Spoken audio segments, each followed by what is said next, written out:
Welcome back to another episode of Revealed Apologetics. I'm your host, Eli Ayala, and today we are going to be talking about a really abstract philosophical concept. So this topic is not for the faint of heart. No, I'm just kidding. It's actually a very interesting, and while it sounds unimportant, it's actually a very important topic. And so we're going to be talking about what is known as the philosophical problem of the one and the many. And I have a friend of mine on today that is literally a black belt in the doctrine of the Trinity. So, I mean, literally, that's a thing. He actually went to Trinity school and earned a black belt. So now he will defeat Unitarians and Muslims and all these people who challenge the doctrine of the Trinity. My special guest, he's able to dispatch those objections quite thoroughly. So I am super excited to have my friend Anthony Rogers. And you guys,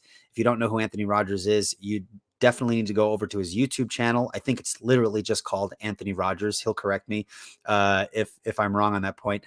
And he has live streams. He takes questions and he unpacks biblical defense of the Trinity, the deity of Christ. He's got some great content over on his YouTube channel. So stop exemplifying the doctrine of total depravity. Go over there now and subscribe. All right. So with that out of the way, before I actually introduce him on the screen with me, I just want to make just a quick couple of announcements. On November 3rd at 8 p.m. Eastern, I will be having Toby Sumter on with me to talk about everything presuppositional. So we're going to talk about a wide range of issues regarding presuppositional methodology. Also, on November 18th, I will be having Dr. Jason Lyle on to talk about the historical atom. And so, folks, you definitely want to check out that discussion, especially in light of the recently published book by Dr. William Lane Craig, The Quest for the Historical Atom. That's really made some waves, and people have been talking about it. And so hopefully we can provide a solid biblical view of the historical atom while respectfully interacting with some of the argumentation that Dr. Craig has made on that topic. So hopefully folks will find those discussions interesting. And I've just been notified that a friend of mine, Chris Bolt, if you guys are familiar with the website Choosing Hats, he used to contribute on that website. Choosing Hats which was an excellent presuppositional apologetics website. My friend Chris Bolt has just agreed to do a formal debate with an atheist on my channel, and that's going to be an excellent opportunity for folks to see a very knowledgeable presuppositionalist engage with an unbeliever, so you can kind of see perhaps in a more intellectually astute way, how the presuppositional methodology plays itself out in the context of a formal debate. So I'll keep folks updated on that when it is scheduled. All right. Well, that is it by way of announcements. And without further ado, the black belt himself in the doctrine of the Trinity, Anthony Rogers. How are you doing, sir? I'm doing great. I've never been described that way, but thank you for the colorful introduction.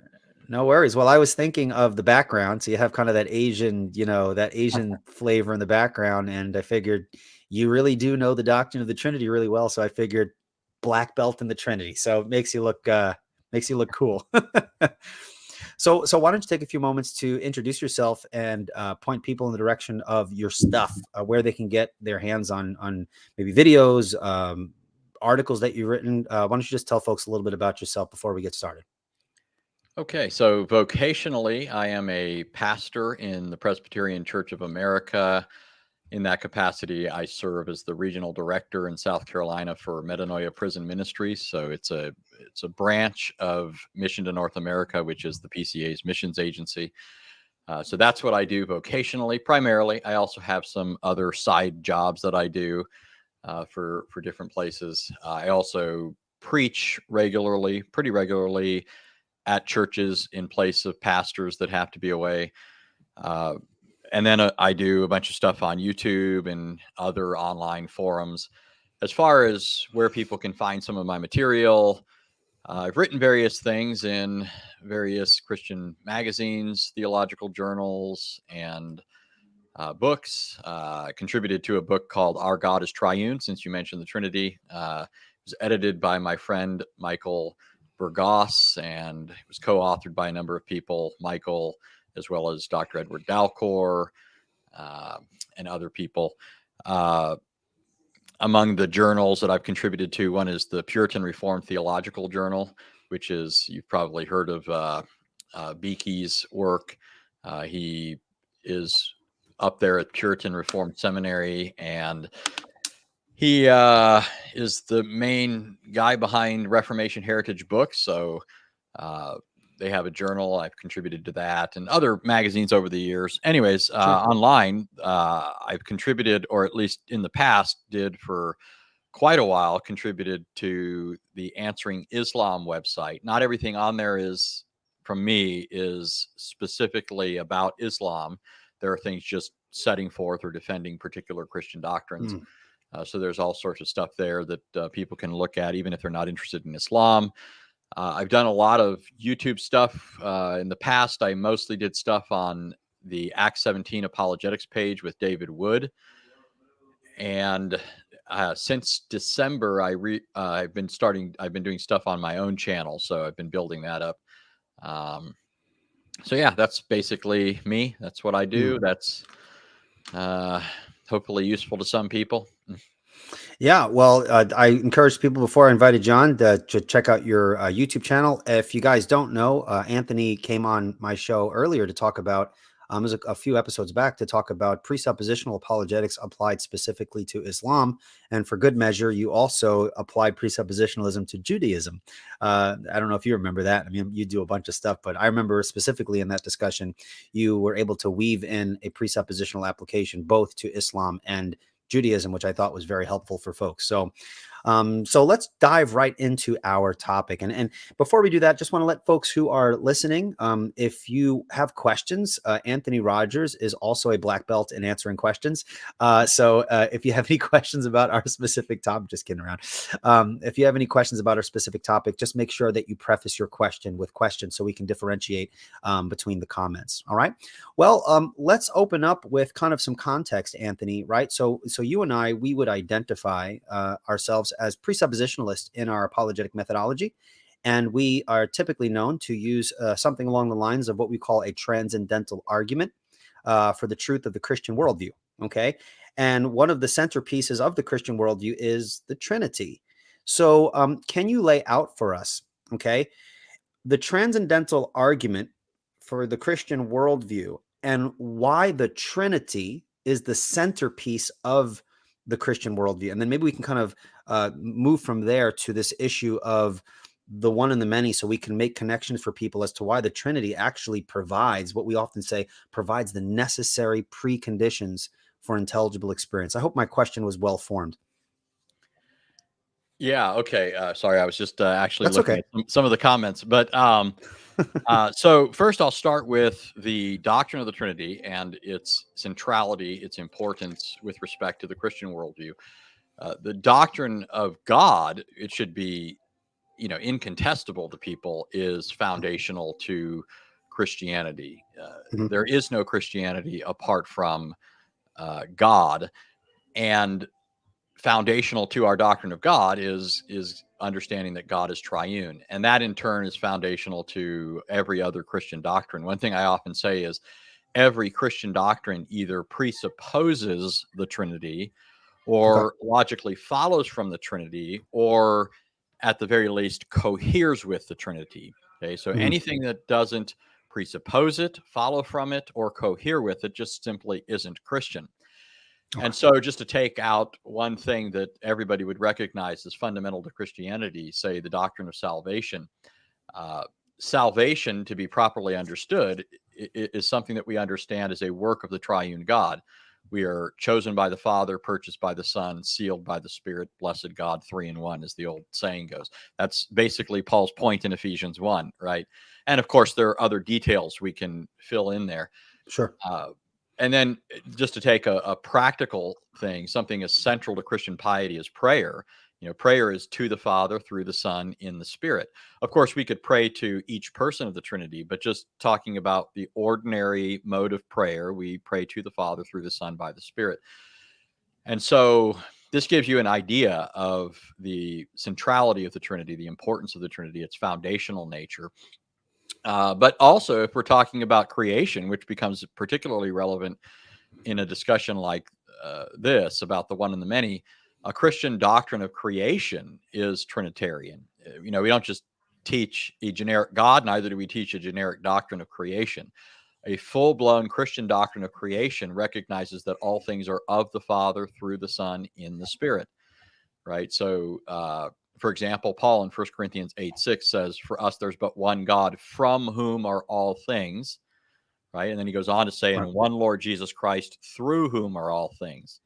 And elsewhere you have mention of the Spirit. The authors of Scripture don't always say everything in one place. Right. But in Psalm 104, just to give an example, it says, "You send forth your Spirit and they are created, and you renew the face of the ground." So there you see the Spirit's involvement. So this is central to Christianity. It's the chief distinguishing article of Christianity. If you look at Turretin's Institutes of Elenctic Theology, and this is just, I'm picking out somebody at random. He's not a one-off. He's not out on a limb here. He's stating what every good dogmatician of the Christian faith has said or would agree to. He says that it's Christianity's chief distinguishing article. It's the mainstay of the Christian religion. By it, Christianity is distinguished from Judaism and Islam, and so forth. So that gives you something of an idea of why the Trinity is central and important and all the rest. One quick additional note is this was the primary issue that was being hammered out in the early centuries of the church. If you look at the history of the church, you'll see that the church will hammer out various doctrines over time, usually in the crucible of controversy. And the doctrine of the Trinity was first up, right? It was the first thing. And when you look at the points of attack when it comes to non-Christian groups, this is the one thing that they go to before anything else. They go after, right? If you talk to a Muslim, they're going to quickly bring up the Trinity. You talk to a Jewish person, they're quickly going to bring up the Trinity. Again, you see the importance of it. But creedally, if you look at something like the Athanasian Creed, it says that confession of the Trinity is requisite to salvation. Now, that's not the same as saying that a person has to have a robust, theology and be able to articulate it at the level that, a highbrow Christian theologian might.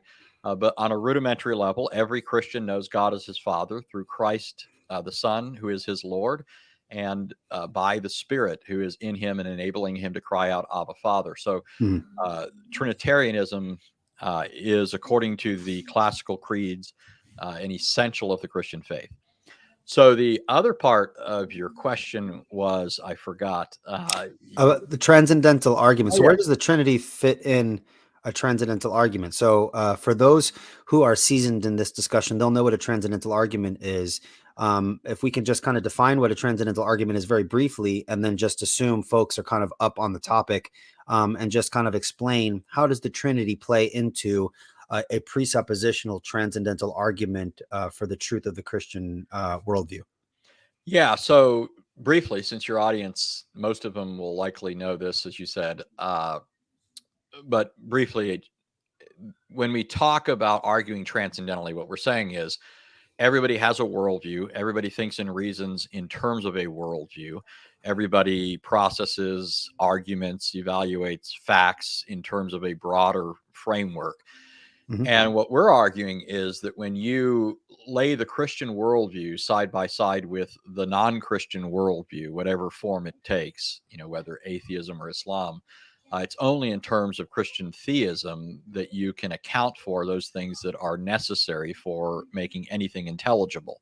And that includes even what atheists are doing. So ironically, when atheists argue against God, they're necessarily presupposing the Christian worldview in order to do so. They're not really working in terms of their worldview to the extent that they're doing anything legitimate, right? Okay. Now, what happens, though, is when we argue with atheists, the points of application end up being of a certain sort, right? The atheist, for example, classically in a Western context, atheists are materialists, naturalists, and so, and also empiricists. I'm not saying all atheists are those things. I'm just saying that's very commonly the case when it comes to atheism in the West.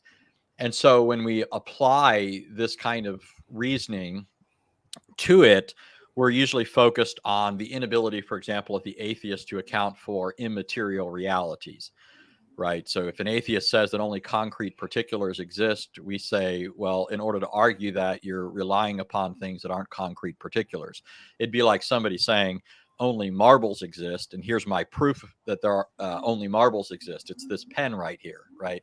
That wouldn't make any sense. I'd be using something other than a marble to prove that only marbles exist, right? Now, that's an absurd example, but I also think that the whole line of reasoning is absurd. Sure. Right? That immaterial things don't exist. And the proof of that is this propositional statement combined with this other propositional statement, right? Recognizing that propositions are not material in nature, right? This proposition and this proposition lead to this immaterial conclusion, right? None of that makes any sense. Now, what happens is people then respond, including some Christians, and they say, well, that just, at best, you've proven some kind of a need for some kind of a Platonic worldview or maybe theism. And I haven't even given the full argument that we would make against atheism. Sure. Just Sure. giving something for people to, have a reference point here. But the argument usually is that only requires then a general theism. Why couldn't a Muslim come along and a Jewish person come along and say, hey, look, we believe in a personal God. By virtue of that, we don't have that problem. But see, what this misses is when we're talking about laying the Christian worldview alongside of the non-Christian worldview, that version of it called atheism will give rise to particular points of application. But as soon as other things enter into the picture, like belief in some kind of a God, we still need to be talking about what does this worldview look like? What does this worldview look like? Sure. And now ask, does this other factor that you've introduced here get you as far as you need to go in order to be able to account for how things are intelligible? And our contention is, no, it's not a generic God that's going to do the trick. It's only the triune God of biblical revelation. Mm-hmm. And that's what brings us to the problem of the one and the many, because really, without getting into that just yet, I know you want to sort of get there, but when you talk about, say, a atheist's inability to account for immaterial realities or universals or concepts or laws or categories, or even beyond that, things like human dignity, which all atheists take for granted. Why'd you cut in front of me? Why'd you cut me off on the road? Why did you insult my wife? Any number of things they might say that presuppose human dignity, something other than the fact that they're just, biological chemicals, anything that is necessary to make things intelligible. I mean, once you, when you look at these sorts of things, even though you can talk about the problem at one level, it doesn't mean that there aren't additional layers of problems. The problem of universals and particulars, if you now admit that there are universals and no longer have to, let's say, give an account of the existence of universals, there's still an issue that remains, namely, how do you relate these two things, right? Sure. And so that's what I'm getting at, is that the problem the atheist has in accounting for universals goes even deeper, but we often don't go there because why go deeper when we can't, when you guys, why say to the atheist, let's see if you can swim out in a pool that's 50 feet deep when they can't even get out of the, kiddie pool. Right. I mean, Okay. So,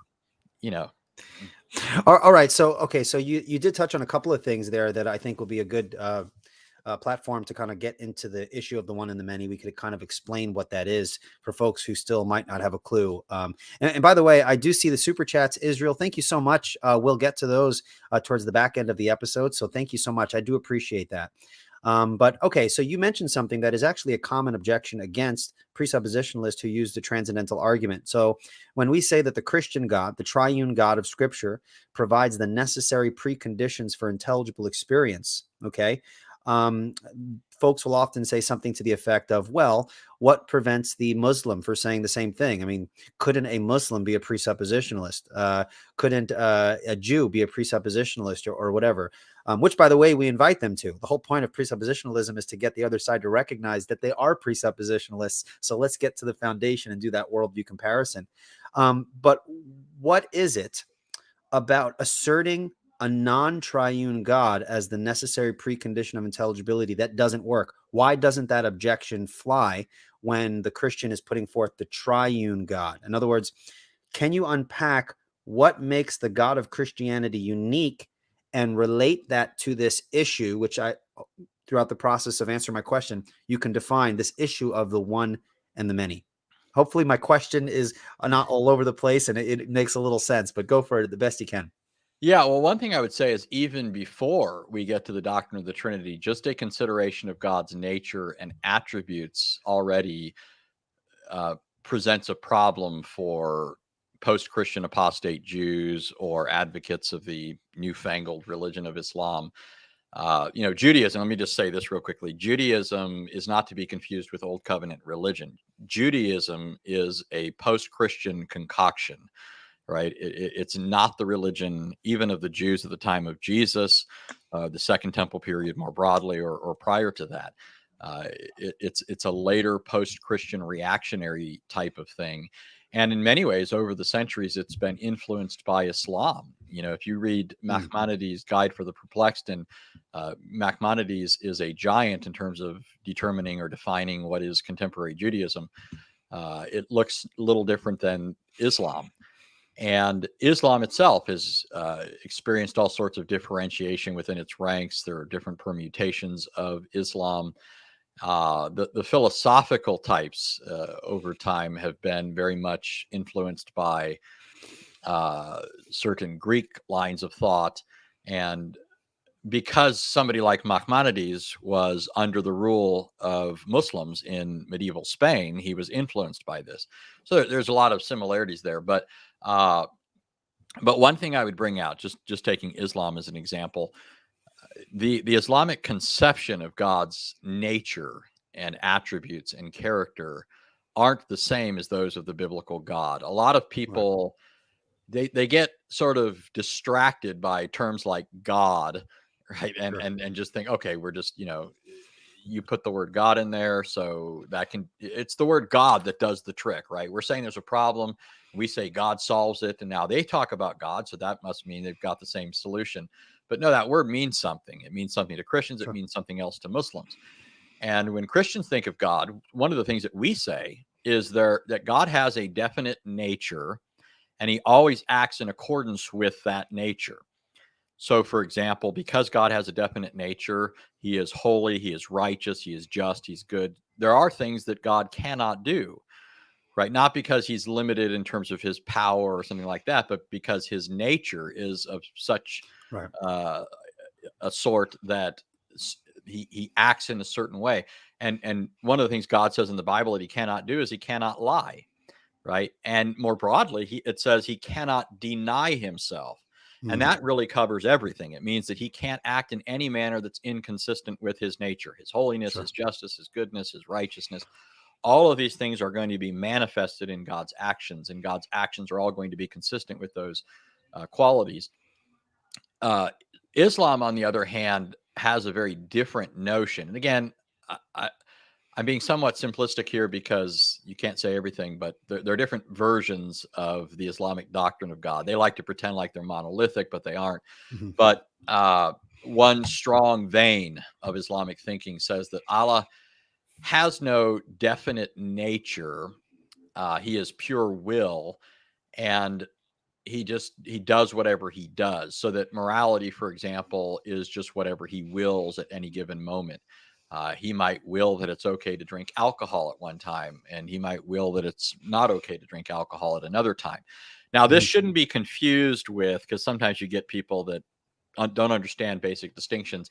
They'll say something like, well, doesn't God in the Bible forbid certain things and then later allow them? There's a distinction that we would draw in the Bible and in our own context between something like a ceremonial prescription that's intended to serve a certain end. That is, it's pointing to something. It serves a pedagogical purpose. In Scripture, those ceremonial laws are teaching the way of redemption. They're pointing to Christ. They're not moral norms in themselves. What makes them morally obligatory is the fact that God commanded them, but not because there's something in the nature of those actions that's necessarily to be done as moral duties. But actual moral laws, absolutes, are those sorts of things you find in the Ten Commandments. Have no other God besides me. Don't worship me in an idolatrous fashion. Don't take my name in vain. That sort of thing. And those things are absolute. They can't be different. They can't change because they reflect God's unchanging character. You can't have another God besides him because there is no other God, right? You're not to worship him in an idolatrous fashion because this is to falsify who he is. If you're worshiping him in a way that misrepresents him, then you're denying him in effect. And it's fundamental to his character not to deny himself. So he requires the same of us. Sure. And on you could go.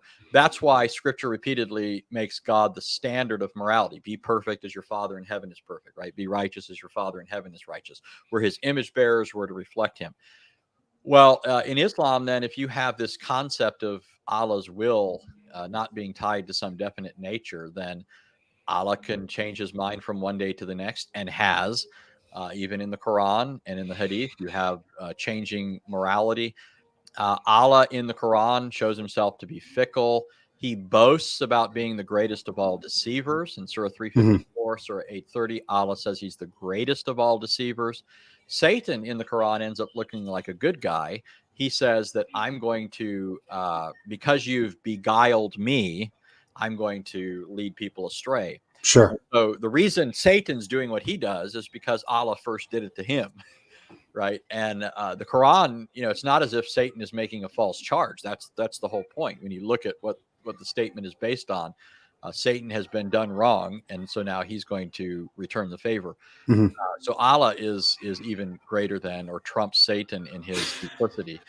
So If I could interject there, so okay, so in Islam there are a whole host of problems. So you have, of course, besides the fact that Allah is not a Trinity, and that's going to be he's not triune. That's a problem in and of itself. But you have all of these other deficiencies. I mean, someone even has made a comment here. I'll put up on the screen. A Muslim told me today Allah doesn't even need to be just. exactly. So that goes along with him being able to kind of be fickle in the way that you've described. But let's kind of zero in on the issue of the one and the many. Yeah. What is the one and the many problem, and why does a worldview, be it Muslim, be it Unitarian of any kind, why does a worldview need a justification for the one and the many, unity and plurality, for intelligibility at all? So why, someone might be listening to this and be like, what's the big deal? I don't see how this is a problem. Why don't you lay out what is the problem itself, and why does a worldview need to solve that problem to have intelligibility? And then we can kind of talk about how the Trinity really solves that issue. Yeah. So the beginnings of my own thinking on this go back to when I started reading philosophical works. I was already a Christian at the time, but I was engaging non-Christians, and so I wanted to read philosophical stuff. And I started where a lot of people will pick up contemporary works talking about this or that, but I kind of started at the beginning of Western philosophy. Started reading the ancient Greek philosophers, and if just taking the Milesians, those are the philosophers that preceded Socrates. They looked around themselves at the world, and they realized that there's a remarkable diversity about us, right? And I mean, it's incredibly diverse, right? And I couldn't even really get past the basic beginnings of spelling out some of the differences that we could talk about, but some are just really painfully obvious, right? There are different colors, Sure. there are different objects. There are some things are animate, some things are inanimate, some things are rational, some things are not rational. Uh, Up, down, left, right, right, wrong. I mean, there are all these distinctions, and they're not just concrete things, but abstract things. And so in this buzzing, blooming confusion, I think it was William James who used that phrase. The question that arises is there any unity in all of this? And if there isn't, then it's not possible to make sense out of anything. How do you see, when we start trying to make sense out of things, we're usually doing so in terms of some principle of some unifying factor, Okay. right? So if you see uh, an animal with four legs and a tail, and it meows and it has fur, and so forth, you don't you don't just look at that and think something about that particular thing. You're eventually, knowledge is when you're able to then look at another thing like that and say, oh, these two things are cats, right? So here's this notion of catness that you're applying to both of them. So you unify particular instances of cat by this abstract category that unifies them. So you have the many, particularity, individual cats, and the one, the thing that unifies them. Yeah. Okay. And so what the Milesians were doing is they said, okay, what is the principle of unity? What is it that relates things so that we can do this sort of thing? And one way to illustrate this that might be helpful to people, and I got this example from Ralph Smith. He's written some good stuff on the Trinity, the Christian worldview, Christian apologetics. If anybody's interested, they could go to his website called berith.org. Berith is the word for covenant, BERITH.org. And but anyways, he uses the example of a dictionary. If you imagine a dictionary, and there was no such thing as unity, right? Then all you would have in the dictionary is a list of words and no definitions, right? Because a definition, what is going on when you define a word? Well, you're using other words to define it, and so you're assuming that there's some unity, that these things can be used to interpret each other, to explain or make these things intelligible. On the other hand, if everything is just one, then you just have a dictionary with a single word in it, right? And there only be one word in the dictionary, or that same word over and over again. And what does that word mean? Well, you'd have to use the same word to define it. So you either have these words that somehow relate to each other and therefore can define each other, or you've just got unintelligibility. So if you have only unity, there's nothing to be rendered intelligible. If you have only diversity, there's nothing to unify and make them intelligible. And so this is what the Milesians were grappling with. And this is where you get what a lot of people have heard, but maybe don't really have a context for. This is where you get this whole concept of earth, the elements, earth, air, wind, fire. Thales initially said, well, the thing that unifies everything is water. All is water. Okay. And then another philosopher came along after him and refuted him and said, no, everything couldn't be water. It's got to be something else. Everything is air. And then another philosopher comes along after him and says, no, that doesn't work. It's got to be fire. And then another philosopher comes along and he says, well, none of these things work. So maybe we just need to say whatever this thing is, it's undefinable, right? Okay. And so here I've basically described Thales, Anaximander, Anaximenes, and so forth. These are pre-Socratic philosophers. For those who want to look it up, there's a whole literature that summarizes their thought. If you have John Frame's history of philosophy and theology, there's a whole category where he goes through the pre-Socratics, and the work of Gordon Clark. If you pick up his old philosophy text, Thales to Dewey, there's an entire section. I think Dr. Clark was an expert in pre-Socratic philosophy where he talks a little bit about this. So if folks are interested, they can definitely check that out in those resources. But go ahead. Yeah. So one problem was that none of the things that each philosopher was picking out could do the trick. And that didn't mean that they thought the project couldn't be done. However, now this is what gives rise to Plato and Aristotle. What then happens is you get a bunch of philosophers known as the sophists who come along and they say this is an insoluble problem. And so really what we should be trying to do philosophically is just persuade people, right? In other words, get them to believe whatever is advantageous to us in any given moment. And the sophists are usually likened to contemporary lawyers, right? What is a lawyer doing in many cases? Well, he's just arguing whatever case is put before him. Sure. Whether it is a legitimate, I don't know. Is that my music or yours? Oh man, it's downstairs. Oh, okay. I share a space. Is it really loud? I mean, I'm fine with it. Okay. I just was making it's sure. It's nice and smooth. I can't. That's the kind of sound I can't control. I do apologize. No, that's fine. I just always worry that it's on my end. And if it's like a nice, like, it's like some dramatic song while you're explaining, it has some dramatic punch. So Yeah. we'll make lemonade out of lemons there. So I do apologize for that. Yeah. So the sophists came along and they thought, well, what's this is insoluble, so we're just going to make arguments that uh, persuade people to our advantage. And Plato had a problem with that. So Plato was trying to refute the sophists, or Socrates as his foil. There's some debate whether Socrates was actually responsible for the things attributed to him by Plato, but Sure. in any case, that's the project, right? So Plato's trying to find something that could account for the unity that we need. Now, okay, so here I've sort of explained the problem. Now, all worldviews are on kind of a trajectory with respect to how they approach this issue. You have religions that are more or less monistic and will say, uh, they incline in the direction of something. There's some unifying factor. The problem is every single worldview like this ends up having a principle of unity that destroys diversity. Okay. So there's no particulars left to really explain in light of the universal that they've tried to bring into account for things.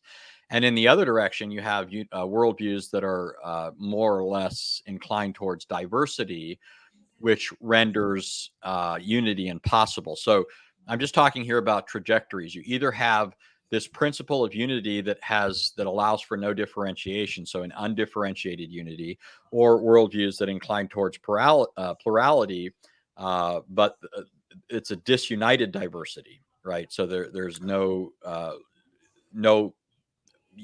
principle that can be introduced here. Either way you go, you end up with problems, and you see this. I just want to be, keep this in touch with some of these religious alternatives. It's interesting when you look at the world's religions, you find the same sort of dynamic. You either have what I'll call impersonalistic worldviews. I think they're all, outside of Christianity, not truly personalistic, but for a different reason. But there are worldviews that tend to be monistic, like Eastern religions tend to be monistic. Religions that say all is one, right? So I remember talking to a advocate of a particular version of Buddhism who was saying all is one. And in the course of our conversation, I did what we were talking about earlier. I said, okay, let's do this. I said, you give me some idea of what your worldview is, and then I'll tell you what my worldview is, and then we can go from there. And he explained his worldview to me. He told me everything is one. There are no distinctions. Our problems in life arise from making distinctions when there aren't any really. Distinctions are illusory. And he went on with that, and he said, the goal of salvation in that system is to recognize that we're all ultimately part of the one and not really discrete things. And then I said, okay, here's the Christian worldview. And I explained it. We posit a fundamental dualism, not in an ultimate sense, like there's always been two things, but dualism in the sense that there's the creator and there's the creature, right? There are only these two categories, but there are these categories. There's a difference between God, the creator, and his creation. And as the creation of God, man in particular is his image bearer. We are responsible to him. We sinned against him. He's going to judge us. We need a savior. And as I'm talking about this, he began to get really uncomfortable, and he started hurling, certain epithets at me. And I'm obviously skipping over some things. And I said, wait a minute. I said, stop there for a moment. I said, remember your worldview. According to you, everything is one, and our problem comes when we make distinctions. I said, when you call me these choice terms that you're using for me, on your worldview, all you're doing is making statements about yourself, right? Because there are no distinctions. And so it gives justification to the old children's statement, right? I'm rubber, you're glue. Whatever you say bounces off me, sticks on you. If all is one, and you've called me a jerk and all these other things, then all you've really done is you're just looking in the mirror, right? Sure. And you can't be saying that I'm a jerk in contrast to you, or as opposed to you, or, other than you, because there is no other than you, right? It's all one. And, the guy got upset. He says, you Christians are intolerant. And I said, you mean Christians as opposed to Buddhists? And then he realized what I was doing at this point, right? I'm saying you're assuming distinctions. And Sure. then he kind of got up in a huff and he went out of the house, and because he was a neighbor of a friend of mine, and he was going to go across the street to where he lived. And I said, make sure you look both ways before crossing the street so you don't become one with the pavement, right? And but then you get other worldviews that tend towards pluralism. The ancient Greek religions, the Roman religions, the Norse gods, right? You've got this diversity. Now here, really, even in these systems, you don't really have an ultimate diversity. There's an illusion here, and this is what I meant by saying you have these religions that kind of look personalistic but end up not really being so. In paganism, you have finite deities. They're not really absolute. And so Right. they are as much a part of reality, what we would call creation, as They're particulars that exist within a broader context of impersonality. right. Right. And so even if you look at like the Greeks, back of the gods, there were things like the fates, right? These impersonal things that were somehow responsible for things at a higher level. So there's not an absolute personalism in those ancient polytheistic systems. And that's true of polytheistic systems today. If you look at Mormonism, which is a perversion of Christianity, Mormonism has all sorts of finite gods. So there are beings that are higher than man or greater than man. Or if you look at open theism, right, its deity is no different than, maybe a bit of an upsized Zeus, but Sure. it's still a being who himself is conditioned by a larger reality, whether the categories of time and space and all of that. And so can't be the ultimate explanation of things. Islam, I think, ends up being a version of impersonalism, to the extent that Muslims are consistent with their denial of the Trinity. They render their deity impersonal, and we can get more into that. Okay, but so here's the point. So I looked at philosophy and I saw that there's this issue, this mother of all issues. This was the beginning of philosophical reflection in Right. the West. It was And just as a side, Anthony, because I know a lot of people think, because Christians tend to bring this up when we use presuppositional argument. A lot of people who had never really heard of this, or they have kind of a passing acquaintance, they think it's something like presuppositionalist, like made up. Like, oh, the problem of the one and the many. You guys talk about that, but that's not actually a thing. And I'm just kind of like this is not made up by the presupper. This has been an issue before presuppositionalism even came to full expression. So this is not something we made up. It's a persisting problem. I've even had educated Christians who know philosophy who would say, "Oh, that's just a made-up problem. That's not a thing. No one talks about that in the literature." Again, you're not going to talk about something if you feel it's hopeless to solve it. You can't solve it unless you ground your worldview in that which is ultimately unity and plurality, which we'll get into in a few moments, I'm sure. So it's not a made-up thing. It totally is a thing in philosophy, and you can't just hand wave it away. It's something that your worldview needs to deal with. Yeah, and that's actually, so there's a number of things here. One is what's happening in contemporary philosophy is exactly what happened in the time of the sophists that gave rise to Plato and Aristotle. Remember, they said, look, none of these guys could solve it. It's insoluble. So let's just try and, hoodwink people, Sure. use our argumentation to get our will accepted. And, but Plato and Aristotle were actually trying to do the hard work. They were trying to come up with a workable worldview. Right. Even if they were unsuccessful, they should be lauded for their effort to do that. Subsequent philosophy largely abandoned the real quest of philosophy, which was the Sure. solution to this problem.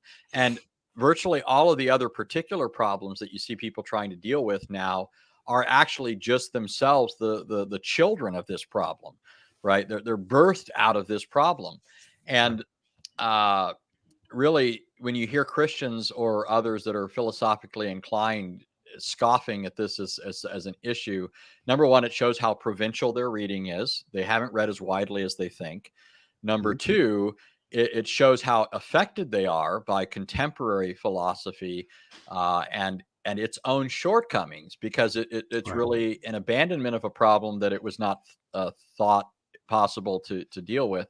And so people think they're really doing bang up philosophical work when they're just being they're just doing they're more part of a project of suppressing the big issue than anything else. Well, Anthony, do you think that's an issue connected to the analytic philosophical tradition that is really doing something different than, say, the continental tradition? So when we take a look at like Bonson and Van Til, for example, Van Til was more of a continental sort of philosopher, which they took philosophy from a more broader, all-encompassing analysis, whereas the analytic philosophers today tend to focus on specifics, language analysis, and they don't really have that big picture. And so I know, analytic philosophy today is kind of the sexy thing. Like, everyone's focusing on these detailed problems. Do you think that's connected to the fact that many people don't have the ability to step back and kind of look at the broader worldview issue, in which the one and the many problem becomes really an issue that appears every time you get to those foundational issues? Yeah, that's certainly part of it too.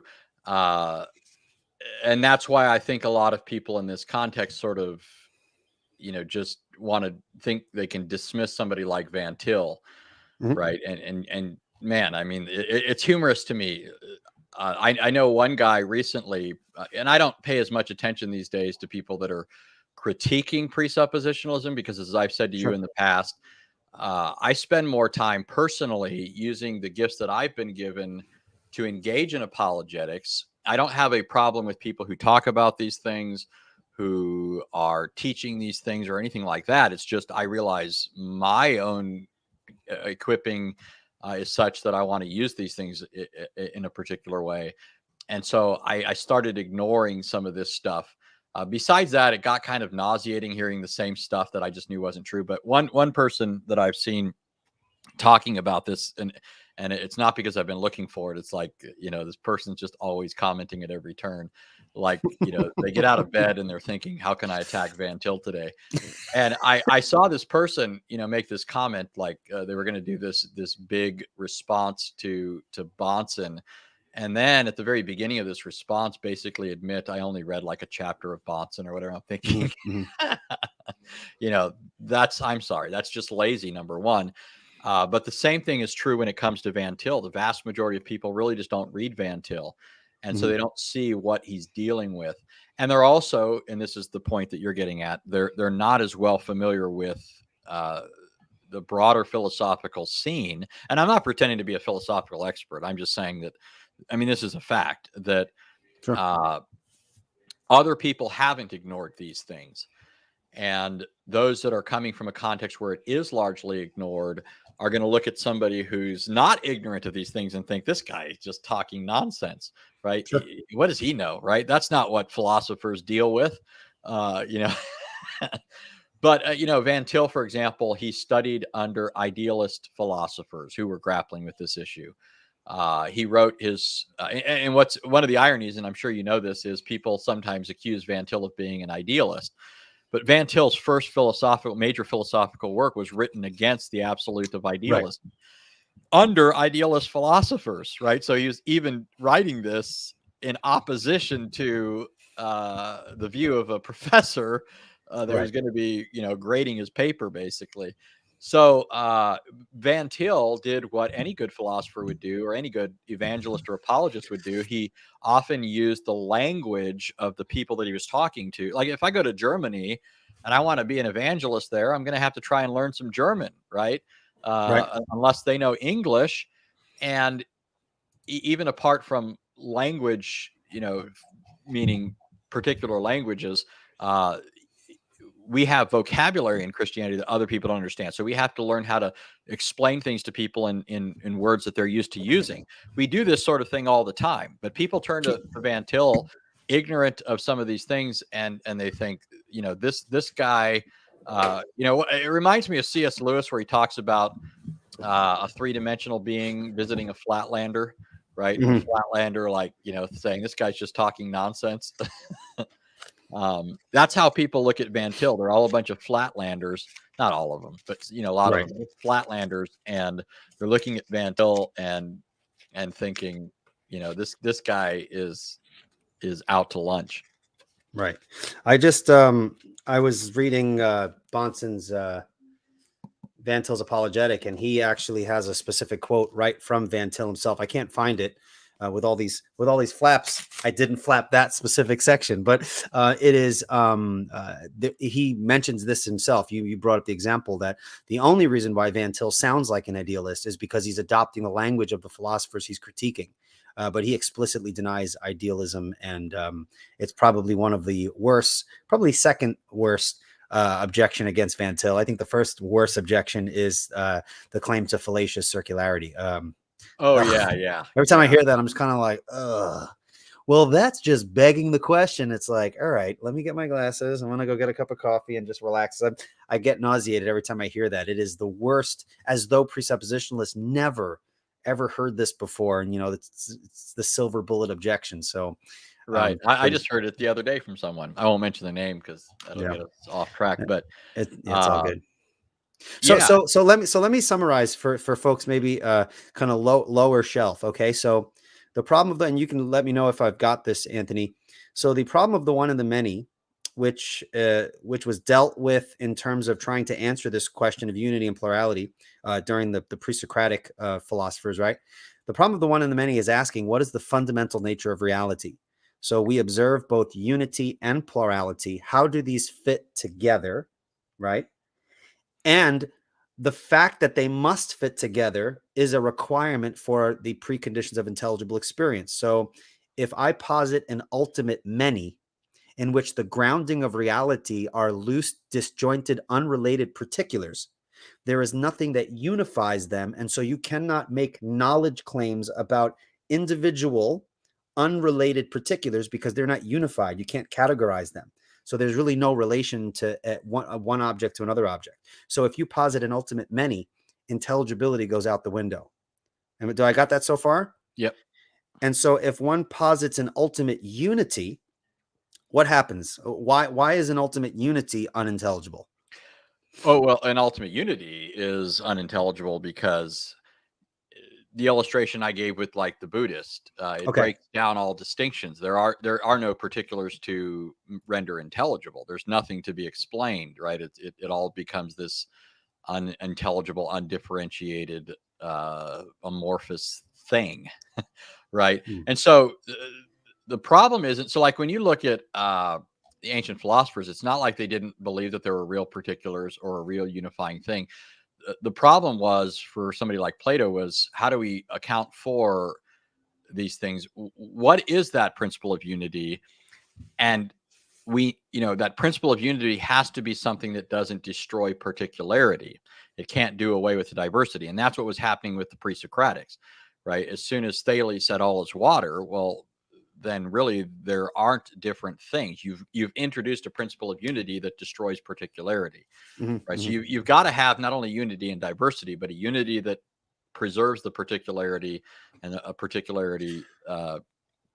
So the problem with non-Trinitarian worldviews, whether it's pre-Socratic philosophy or anything else, is that the answer to the question, what is metaphysically ultimate, unity or plurality, any non-Trinitarian perspective will either move to the one extreme, it's all unity, or the other extreme, there's an ultimate plurality, right? Would you say that that's the deficiency in all non-Christian, non-Trinitarian worldviews, that they either move to one or the other, making knowledge and unintelligible and not possible? Is that what you would say?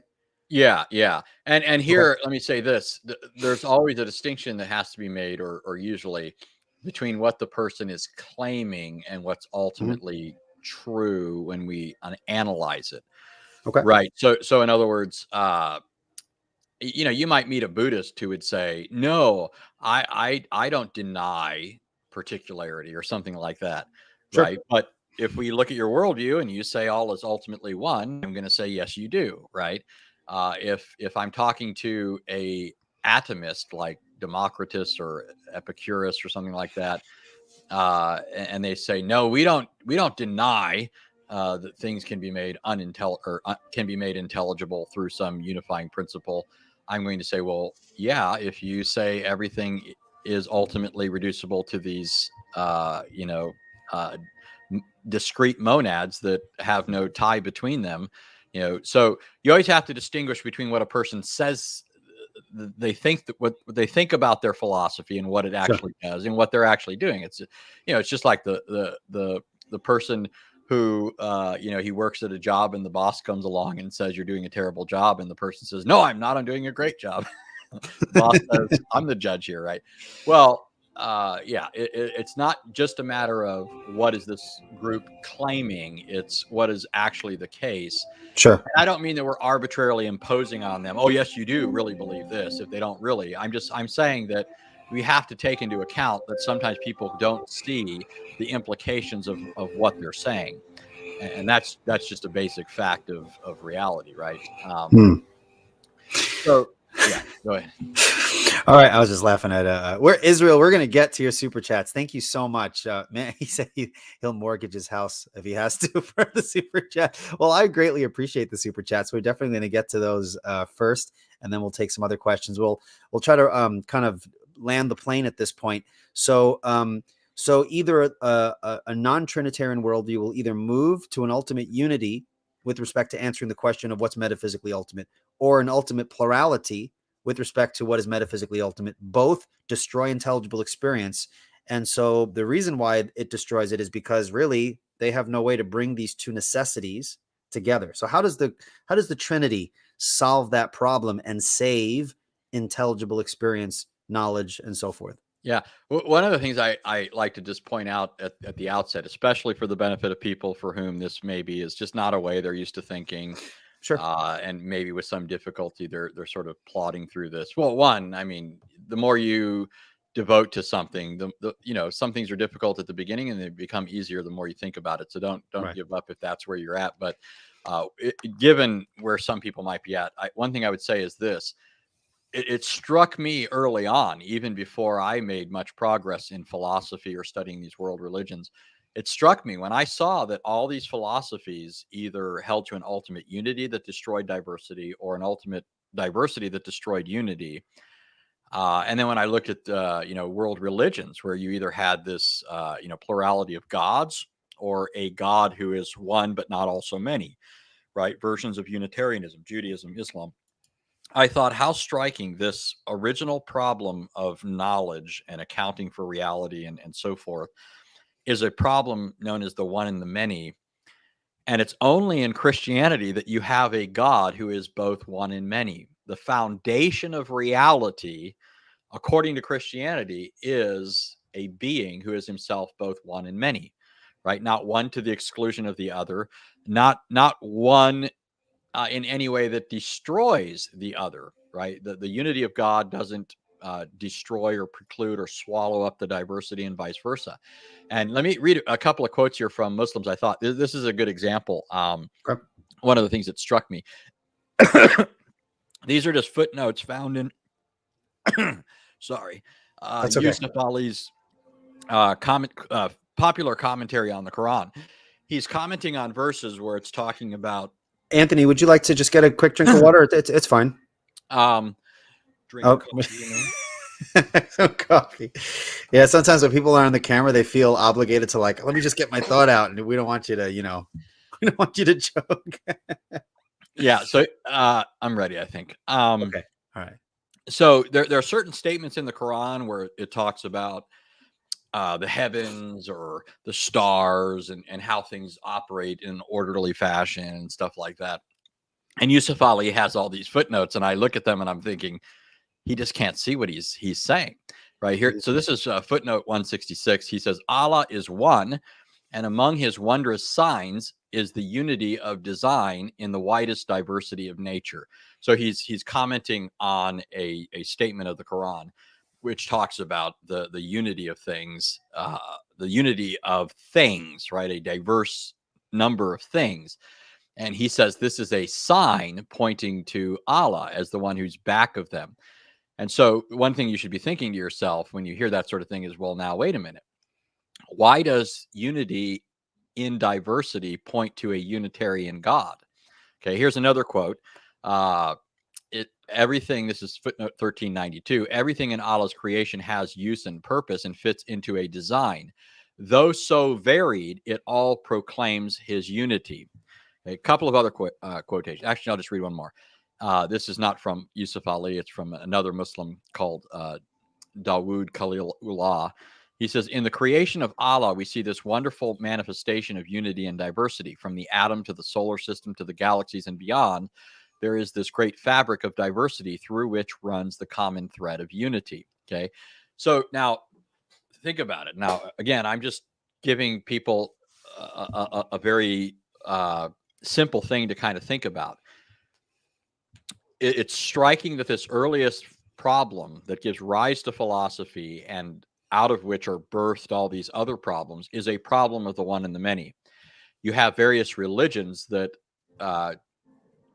attempt to solve it and ultimately fail because they either introduce a principle of unity that destroys diversity, or they posit an ultimate diversity and no unity. And then you also have these religions that go in one direction or another. That God is either an ultimate diversity in terms of many gods, or there's just a God who's one but not also many. Here's the Quran, or people commenting on the Quran, saying that the unity that we see in nature points to the unity or oneness of Allah. And the initial question that people ought to ask is, well, if the unity of things points to the unity of the creator, why is the diversity just discarded? Why isn't that also a relevant factor? Why doesn't that point to something? Right? Sure. I have a suggestion here. The diversity that we see points to diversity in the creator, right? And so I'm just throwing this out there for people to think, hey, there is at least something here to be thought through, right? It is striking that Christianity has a God who is both one and many. And the original problem that the philosophers were trying to deal with was, how do we account for unity and diversity? Well, now let's go further. I mentioned at the beginning of the show that you have this problem of, within creation, of diversity and accounting for unifying principles. One question that people can ask is, what is the relationship between the diverse things of the world and these things that we're using to unify and make them intelligible? So, for example, when some people say things like Platonic forms might do the trick, right? We say that there are concrete particular things, and the way that we unite them is by means of these Platonic forms. The problem is, how do you relate these two things? In Plato's system, these things were related by means of a demiurge, right? Are contemporary philosophers willing to embrace the notion of a demiurge, right? The demiurge is combining the forms and the material particulars, or really fashioning things according to the forms. That's not the sort of thing that a contemporary philosopher is going to do. But you still have that issue, right? How do you bring these two things together? How do you bring unity and diversity together? Christians give numerous answers to this. Number one is, we don't think of impersonal principles ultimately as the unifying factor, but the triune God, right? So the relationship between something like, let's say, one of the things philosophers marvel at is the relationship between mathematics and reality. What do numbers have to do with the world, right? Numbers are not material, concrete, particular things, and yet we are able to describe the physical world using numbers in a remarkable way. And this is mystifying to non-Christian philosophers. Well, from a Christian perspective, all these things reflect God's own thinking. And God is the one who created and governs the world in accordance with his own rational character. And so these things are already united by virtue of the fact that they're the creation of, and they're providentially sustained by God, right? In whom, in whom all of these things are intelligible. I see you looking at something. I'm thinking you want to interrupt, but No. I was just looking at something on the screen, one of the comments. I'm trying to Yeah. listen to you and then follow the comments at the same time. So let me just throw out this little thing here, and then we can go from there. But in the Christian doctrine, so one of the things you'd have to ask is, if God were a Unitarian being, why would the world be this way? Right? Why would the world be characterized by both unity and diversity? In fact, if God was a solitary being from all eternity, why would he make a world in which, you know, fundamental to personhood is existing in relationship? Right? The highest reality would be some solitary individual, right? Like himself. You know, when God created Adam, he says it's not good for the man to be alone, right? There's something not good about that. And that's the world we find ourselves in, a world which is good precisely because it's not a world in which we exist as solitary beings, but beings in relationship. And so, if you have a Unitarian conception of God, you might be able to account for you might be able to account for oneness, but explaining diversity becomes a problem. If you have an ultimate plurality, explaining unity is a problem, right? If you have a And you plurality of need God. you need both of them for intelligibility. That's the key. Right, So, right. so if you can't account for both of them, you don't have the preconditions for intelligible experience, and that's why those particular worldviews cannot simply be inserted in a transcendental argument and think it does the same thing as what the Christian's doing. Yeah, yeah. I see somebody saying that distractions in chat are a favorite pastime. Hey, it's Chris Bolt. Chris is the He man. should be on here with us. No. Yeah, well, I want to get him on soon. He's great. He's got some really good stuff to say. Yeah, so basically in God we have we have a God who is both one and many. The unity of God does not destroy the diversity does not destroy the unity. Unity and diversity are equally ultimate in God, as Van Til would say, as Orthodox Christianity would say. And so it's this God who is the origin and source of the world. He made the world, he upholds the world, he governs the world in accordance with his own triune character. And so that's what accounts for why the world is both one and many, why there are principles of intelligibility, why there are things to be made intelligible, right? And on we could go. And there's no disjunct then between principles of unity and diversity. It's the triune God who is himself the source of both, right? He's the source of both unity and diversity in creation. And you know, this is something that can be explored at great length, but and again, I would recommend to people some, you know, I don't agree with everything that you find in the stuff that I recommend, so I'm always Sure. a little bit reticent about it, but I do like some of the stuff that Ralph Smith that I mentioned before, Ralph Allen Smith, Okay. has done. Some of the stuff that he's done. There's another resource, and I think the guy's name is Michael Warren. He has a website called Okay. christianciv.org or .com. Christian Civ. So it's CIV, short for civilization. And he Okay. has a two-part paper on there called Christian Civilization is the Only Civilization, I think it's called. And he's arguing I for how actually think I Christianity. read that a long time ago. Yeah, it's been out for a while, right? It's an old article. Oh, yeah, yeah. So Okay. he has something really good. Obviously, the stuff on the website you mentioned before, choosing hats, that has all kinds of great stuff. But just, yeah, in terms of the one and the many stuff, some of these are the stuff that comes to mind for people that want to explore it further. There's also, you know, some books help not so much because they look at this problem directly, but because they look at some of the results of this problem. A book that I like is one by John Byle. I think it's called The Divine Challenge. Okay. Um, John Byle, BYL. I hope I'm saying it right because Byle's not otherwise a nice sounding name. You're gonna look Um, it up, and weird images of bile liquids will pop up. Anthony said something about bile. I don't know what's going on here. yeah. Oh, and then obviously, of course, read Van Til, though obvious, you know, I mean, for a lot of people, Van Til's going to be heavy sledding Sure. initially. Sure. Sure.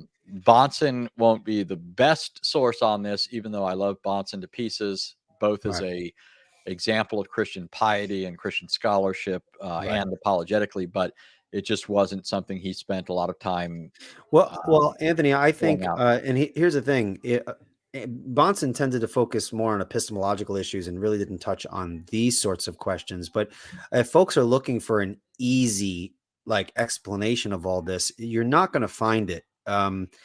You're asking about the foundations of reality itself and what grounds it. There's going to have to be a little bit of legwork. There are some books that do cover the topic, but there's not many. But if I could suggest, it's hard. It's not easy reading, but you definitely want to check out Brant Bosner's Bosserman. Bosserman. Thank you, Brant Bosserman's book on I think it's called The Vindication of the Trinity and Christian Paradox, where he deals specifically with the problem of the one and the many, and actually goes into detail as to why he thinks not only must God be both equally ultimate with respect to his unity and plurality, but he also argues in that book why God must be triune and not say biune or quadriune. Okay, so Yeah. you want to check out Brant Bosserman's book. It's a difficult read, but it's definitely worth picking up because he unpacks that. I actually had Bosserman on my show to talk about this specific topic, so you might want to check out that episode a little bit earlier on if you kind of scroll through. Anthony, I do want to take the time now to kind of get to some of the super chats and the questions. Typically, I saw them. Some of them looked hard. yeah, some of them are very philosophical. It's okay. We'll try our best. So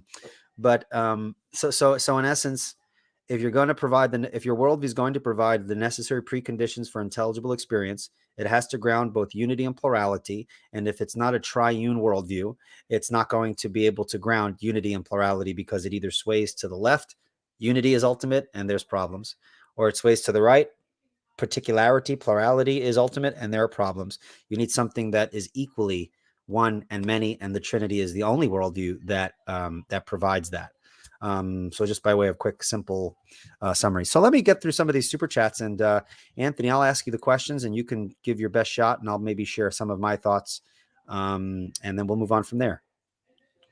All right. Let's see here. Okay, so Israel Wisdom Media gives a $5 super chat. Thank you so much, Israel. I think he like spent a lot of money on this episode. He just threw a bunch of super chats. I do appreciate it. Thank you so much. But he asks, what kind of mereology do you guys hold to? Nihilist, universalist, or the middle one? How do you apply it to the Trinity? Are you familiar with mereology, Anthony? So that's why I said it was hard. I've heard the term before, and I suspect if he defined it, I might have a better answer to give. But I'm not as familiar with that term. Like I've heard it, but it's not a clear concept to me. I mean, when he uses words like nihilist, universalist, or the middle one, I kind of have a bit of a suspicion. But let me just throw this out there, and if pardon me if it doesn't really address what you're trying to ask. Um, as, there are some people who would say, with respect to something like uh, universals, some will advocate a nominalist view. Mm-hmm. Others would advocate a realist view. And then in between that, you have other views like conceptualism or what have you. And by the way, I mean, a lot of people confuse nominalism and conceptualism, but nominalism reduces what we've called abstract principles, laws, all that. It reduces them to linguistics, and it makes them just conventions of our language. Uh, Conceptualists would say, no, these are mental categories that we're applying to the world. And I agree, we have mental categories, but is that all they are? And part of the problem with that would be, what basis do you have for believing that your mental concepts correspond to somebody else's? You still have this problem of knowledge now, unless you have some way of uniting these things.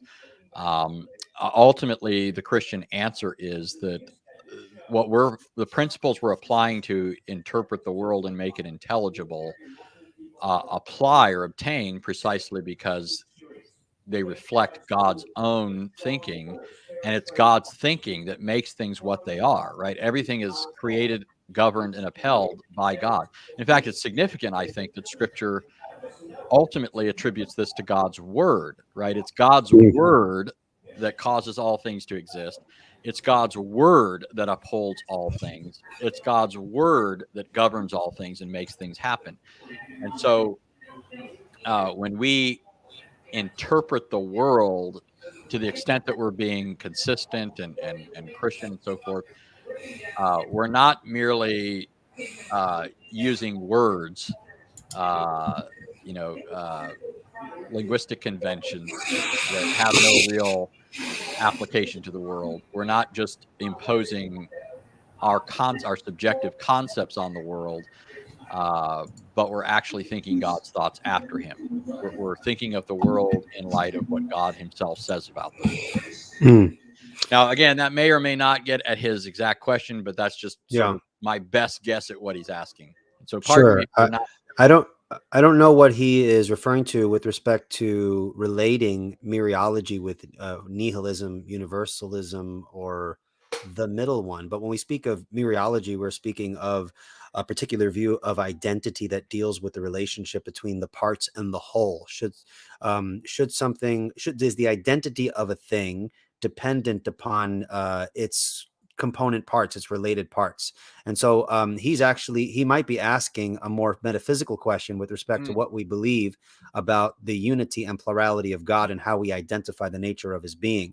Now that's going to get us into deep water, which might take us into particular views with respect to the simplicity of God, whether God's attributes are equal, his identity, the attributes are equal to his identity, if that makes sense. And so that specific issue, the issue of simplicity, is a deeper issue that I still am working through stuff myself. So if you're trying to connect mereology with kind of the ontological nature of God and how we relate the whole, his essence, and the parts, the triunity of God, um, uh, I'm not really firm on my particular view of simplicity, and I'd be very careful of dividing the persons with respect to like this idea of being parts of God, because then that would commit a heresy of known as, I think it's called partialism. So that question would have to be teased out a little bit more, and I'd have to reflect a little bit more on my particular view of divine simplicity. All right, let's see here. Let's get to. I think he got a couple of super chats, so we'll get to his first. All right, so how do you counter the Orthodox essence energy Trinity? So the Orthodox view of the Trinity. I don't know if you're familiar with the idea of the essence and energy distinction within Eastern Orthodox theology. Are you familiar with that well, at all? so um, I'm not an expert in Mhm. Eastern Orthodox distinctives. It is something I've had an increasing interest in learning more about. Mhm. Uh, Eastern Orthodoxy is becoming a bit more visible because of things like the internet. And my Eastern Orthodox friends may not like me saying this, but apart from something like this, Eastern Orthodoxy is largely invisible in the West, right? Because the Western church has always been a great deal more mission minded, evangelistic. And the Protestant Reformation, especially, right? A lot of Rome's advances were through uh, conquest and other things, but I'm not saying all of it. I'm not trying to broad brush it like that. But Sure. Protestantism, when it came along, just uh, took off with the idea of spreading the gospel all over the world. Eastern Orthodoxy has largely remained holed up in the East. Now, I mean, I'm not saying it's not in other places, but it's largely been confined to a particular part of the world, and so a lot of us haven't come in contact with it as much apart from the internet.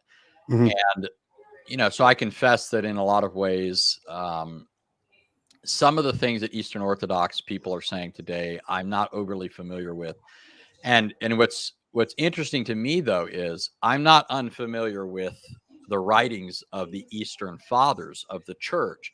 And Okay. so the reason I bring that up is because it's interesting to me because I have been familiar with the fathers for decades. And so when I hear contemporary Eastern Orthodox people speaking, I sometimes think, well, that's interesting because I'm familiar with the fathers, but now you're talking about something that to me isn't something I really encountered, which suggests to me that this is a development in Eastern Orthodoxy. And so Okay. I can give you an example. I mean, one thing that people will say a lot, and this is something I know a little bit more about, but wouldn't claim to be an expert in, I hear a lot of Eastern Orthodox people today saying that they believe in the monarchy of the Father.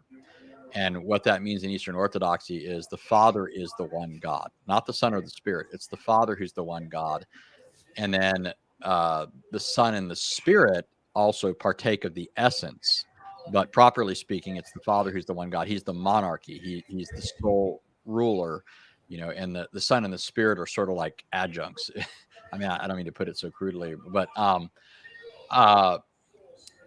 when I look at the fathers, that's not what I see. They don't speak of, for example, Gregory of Nazianzus, when he spoke of the monarchy, he says explicitly, we don't believe in a monarchy of one, but a monarchy of three. Monarchy means sole rule. Sure. And he was saying it's all three persons who are the monarchy. And so I'm suspicious to some degree about, with some of the stuff that I hear are Eastern Orthodox views, that they're not so much historically the view. Maybe they're found in some earlier figures, but they weren't the view across the board, but have risen to prominence among at least a contingent of those who have made their presence felt on the internet. But yeah, I mean, I'm not. The question is a little strange. It says, how would you counter the Orthodox essence energy Trinity? So now I'm familiar with the essence energy distinction, that God in his essence cannot be known, that God is known through his energies. And perhaps that's related to a specific view of the Trinity. I did hear Jay Dyer, who's Eastern Orthodox, speak about the Eastern Orthodox position of the Trinity being slightly different than the Western understanding. So I would want to see that teased out a little bit. That's actually really interesting. I'm not really sure about that. But if I were to counter the essence energy distinction in the Trinity, I'd have to understand the concept first. I think if I were to counter Eastern Orthodoxy, I would do it on different grounds. And it would be very similar as to how you would engage a Roman Catholic, since like the Roman Catholic, you do have, Eastern Orthodox kind of see it as one stream, one tradition stream. Both scripture and their tradition is kind of part of one unified tradition. But you do have this idea of tradition and scripture. So you'd probably want to engage them in a similar fashion, with some adjustments, as you would a Roman Catholic. But it would be very difficult because you're working with different sources of authority, and how they understand how those things work out. So there are a number of ways you can go about doing that. I'd have to understand how you're connecting essence energy Trinity. That phrase there is kind of ambiguous to me. So maybe if someone knows what that is referring to, I'm unfamiliar with the specific distinctions of Eastern Orthodox Trinitarian perspective, since I heard Jay say that there was a difference there, and I'm not in a position to know what that difference is and speak to that, unfortunately. Okay. Now, as an aside, I see somebody saying, will you debate Jay Dyer? This is obviously a question related to Eastern Orthodoxy that we're talking about. I did a show on Sunday on justification by faith alone, since it was Reformation Day. And of course, that stirred up the hornet's nest, and I knew it would. One particular person who's actually a longtime friend decided that he would farm out the job of refuting me, right? Because he's now abandoned his confidence in Christ alone to save. Okay. And still love him as a person, but he has forsaken his confidence in Christ alone for his acceptance before God, and I take that seriously. But he enlisted. It reminded me of Acts 7. In Acts 7, Stephen, he says he was full of the Holy Spirit and wisdom, and the Jews couldn't refute him, so they induced certain men to respond to him. And so, anyways, this person has enlisted a couple of Roman Catholics to respond to my case for justification by faith alone from the fathers. And this also led to somebody contacting me and saying, hey, an Eastern Orthodox guy named Cobain wants to debate you. And I've actually seen Cobain before. I think he debated Matt Slick on justification by faith alone. So I contacted Marlon Wilson of the Gospel Truth, and I told him, hey, contact Cobain for me and organize a debate. So I will be debating Cobain. And I think Cobain was on a show with Jay Dyer not too long ago talking about justification. Cobain So is a really nice guy. I actually liked his interaction with Metz. Like I thought it was good. yeah, I think he's a and very honestly, I mean, all the people involved in this, I don't really have any. I mean, I'm a hard guy to offend. You know what I mean? right. So even if they were curmudgeons, I mean, I'm not the guy that's going to be like, you know, they could have the worst Christian character. I mean, that's not good for them. I mean, well, they Sure. could have the worst character by Christian standards, right? Because Mhm. I do think that justification by faith alone is a defining Sure. Christian or not issue. But Sure. you know, it does. I mean, if they have bad character, I think it's a problem if you're holding a view of salvation Mhm. on the basis of your own inherent righteousness. The last thing you want is to have bad character, you'd think. But anyways, yeah, Did you see, just a side question, did you see the debate between Jay Dyer and Trent Horn? I did. Yeah. I What'd you think did. of that? So I thought in the debate, it looked to me quite obvious that Trent Horn was struggling at the bit, Mhm. and Jay Dyer had the upper end of the discussion. I I do agree. think they both had some things to say that were difficult for the other. Um, you know, one is that Trent was able to quote things from earlier fathers that were not the same as what Jay was arguing for. Okay. Even though, ironically, I find myself more in agreement with Jay on the issue of, he was talking about natural. He's opposing Yeah. natural theology, and Sure. a lot of the reasons why he opposes natural theology is because of the influence of the Reformed tradition. You know, Jay, at Mm. one point, as I understand it, studied under Bonson, or Bonson's material, not Bonson Right. directly. Um, and so that's where that comes from. And he thinks it's consistent with the best of Eastern Orthodox thought. And that may or Sure. may not be the case. But Sure. Trent was able to quote certain fathers who did advocate a kind of natural theology. So I thought he Mhm. had good points there. But I think that overall, I thought that Jay was getting the better end of that discussion. Yeah, I agree. I mean, with the disagreements, obviously, I mean, I'm not Eastern Orthodox, but when there isn't kind of the, I mean, I guess, I mean, if he heard me say this, he'd probably roll his eyes. But when he's not rough around the edges, really kind of getting to the point where it's not allowing the sides to communicate, when he's kind of misbehaving, if I were to say, when he's not misbehaving, I think that Jay is an excellent debater, just in Mhm. terms of debate style. He knows his material really well. Even if, like, people ask me, would I debate Jay? I wouldn't. Not because I think he's right.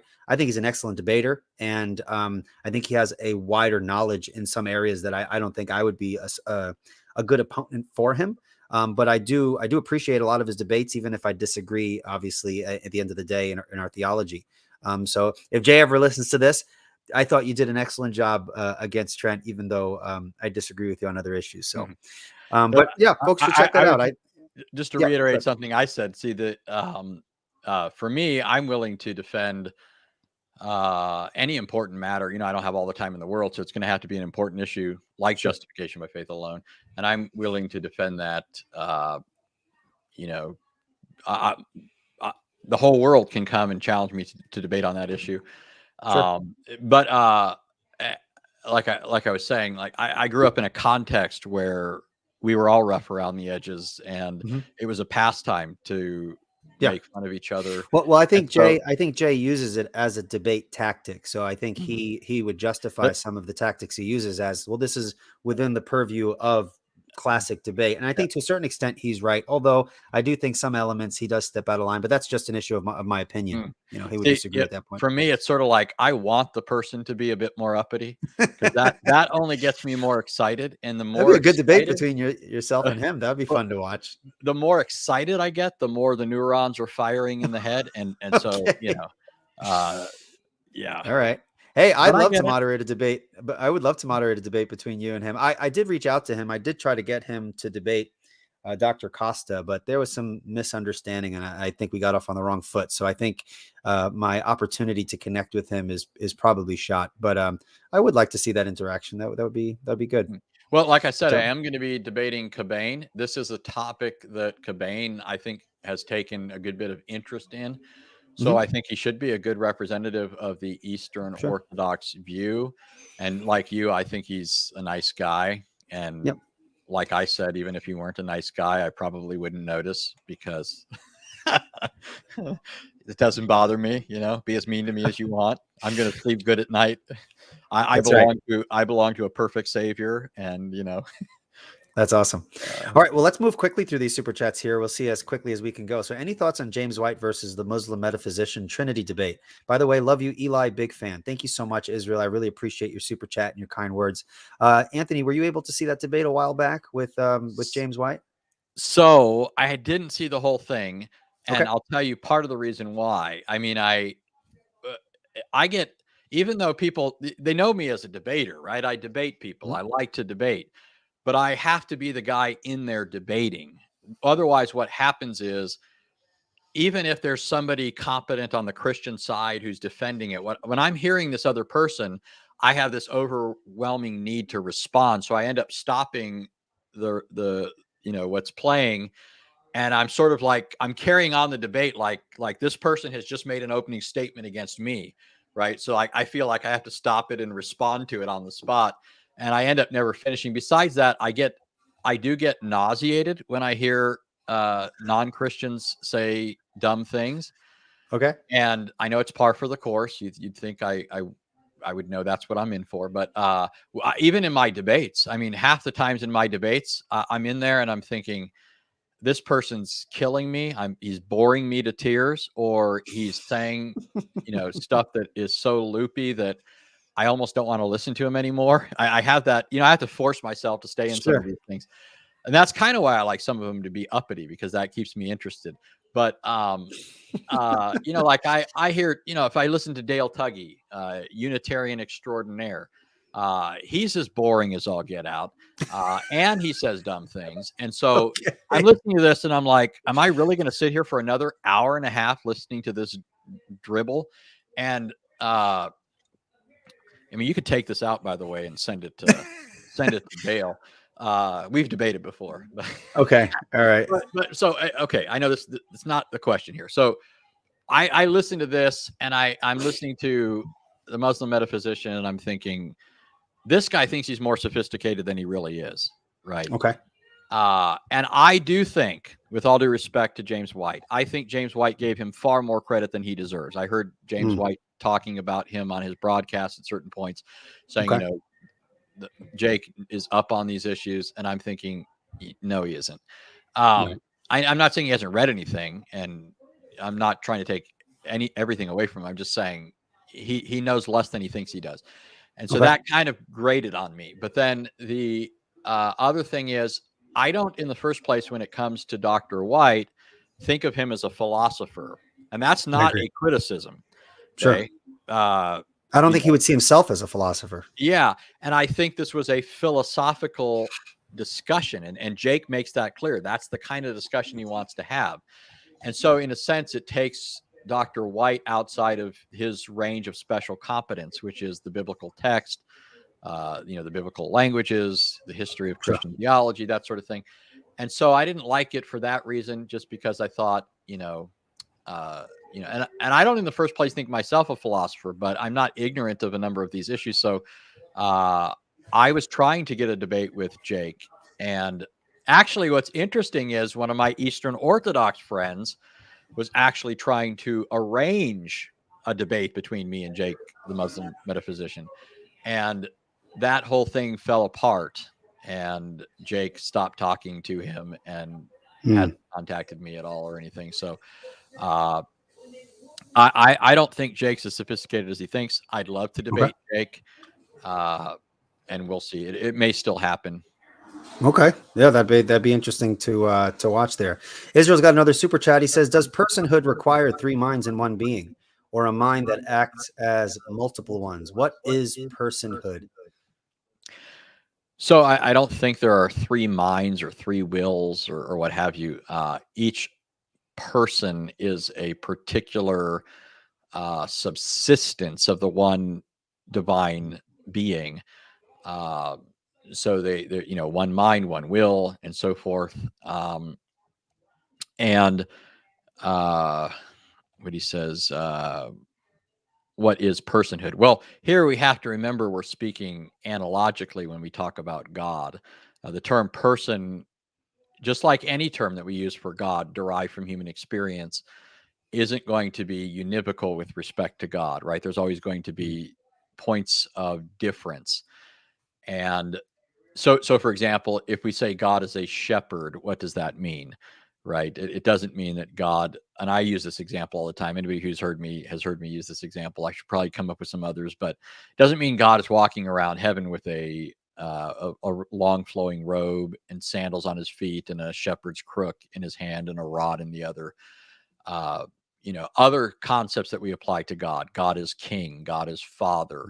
Right? God is a rock. Right? I mean, none of these things, some of them are just metaphors, but I mean, none of these things are being used univocally. Even when we talk about God having life, right? What is life? Life in the case of human beings refers to, that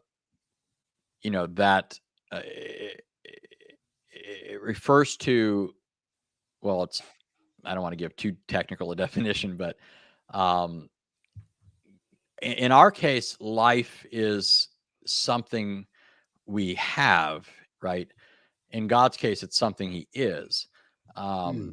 In our case, our life is derived. In God's case, it's not something derived, right? Ours is dependent.